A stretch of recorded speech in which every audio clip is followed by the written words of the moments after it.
Sam Altman, the CEO of OpenAI and high priest of the AI cult, just did something bizarre. He admitted this might all be a bubble. He called it a kernel of truth, which is the billionaire way of saying everyone's lost their minds, but I sold the tickets. He compared it to the dot-com crash. So let's ask the real question. If this is a bubble, what did we actually buy? Because most headlines aren't about value created, they're about stock prices going up.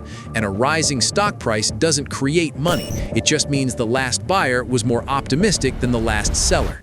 It's like if a single banana sells for $10, that doesn't mean all bananas are worth $10. It just means one person is about to have a very expensive and very lonely smoothie. To know if it's a bubble, we need to count what's real, and it's not hopes and dreams. It's metal, invoices, and electricity. Just 4 companies, Amazon, Meta, Google, Microsoft, spent roughly $344 billion on AI infrastructure in 2024 alone. That's more than 1% of US GDP. OpenAI raised $40 billion and talks about spending trillions. China's state firms reportedly spent another $500 billion. We are past the $1 trillion mark on hardware alone. And for what? Right now, data centers use about 1.5% of the world's electricity. That could double by 2030. We might literally run out of power because a chatbot needed to write a haiku about your weekend. The US grid, built in the 60s, runs on a razor-thin 15% reserve margin. Meanwhile, China's grid runs at 100% reserve. The AI boom is hitting a literal physical wall. So what's the return on this trillion-dollar bet? A new MIT report, the Gen AI Divide, found that 95% of companies using generative AI got zero return on investment. Not low, zero. The tools look cool in demos, but in real workflows, they fall apart like IKEA furniture in a hurricane.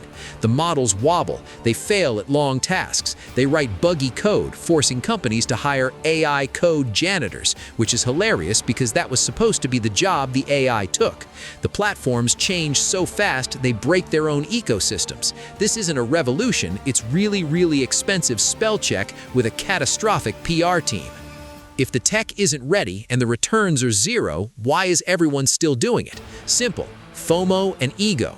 No CEO wants to be the dinosaur at the robot party. They see a competitor slap AI powered on something, get a stock bump, and panic. Budgets get rewritten. Teams get rebranded. It's less about results and more about survival at the board meeting. This is the dot-com playbook all over again. Add .com to your name, double your valuation. Today, you add AI. Sam Altman nailed it. A bubble built around a kernel of truth. The internet was real, but most .com companies weren't. AI is real, but most AI companies probably aren't either.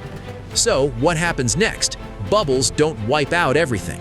After the dot-com bust, the flashy startups died, but the survivors, the companies building the actual infrastructure, the boring pipes and grids, became the next giants.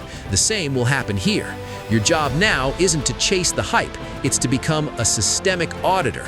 Look past the headline and ask, are they selling the banana or just the story of the $10 banana? Most are just selling the story. Next week, I'll show you the one place where the hype has quietly turned into real grinding profit, and it's not in Silicon Valley.